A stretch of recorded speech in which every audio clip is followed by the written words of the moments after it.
ભાવનગરના તળાજા રોડ પર આવેલા ફોરેસ્ટ કોલોનીમાં રહેતા વન વિભાગના અધિકારીએ તેની પત્ની અને 2 બાળકોની હત્યા મામલે પોલીસે આરોપીની સુરતમાંથી ધરપકડ કરી છે, જે બાદ આરોપીને કોર્ટમાં રજૂ કર્યો અને કોર્ટે તેના 7 દિવસના રિમાન્ડ મંજૂર કર્યા છે। આ રિમાન્ડ દરમિયાન આરોપી અગાઉ કોઈ ગુનામાં સંડોવાયેલો છે કે કેમ, એ ઉપરાંત આ હત્યાકાંડને અંજામ આપવામાં તેની કોઈ મદદ કરી હતી કે કેમ, તે અંગે પણ તપાસ હાથ ધરાશે। પરિવારના 2 બાળકો તથા પુત્રવધૂની હત્યાથી પરિવાર આઘાતમાં છે।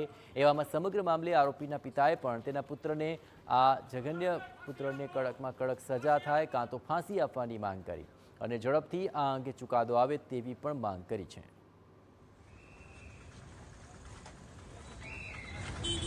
કે મારા 2 ફૂલ જેવા કોમળા બાળકો, મારા પુત્રવધુ ત્રણેયની સાથે જે અધમમાં અધમ કૃત્યુ કરી મોતને ઘાટ ઉતાર્યા છે, તો એ પ્રત્યે મને તો દુઃખ છે, મારો આખો પરિવાર દુઃખી છે, મારો એક પંખીડાનો માળો વિખાઈ ગયો છે।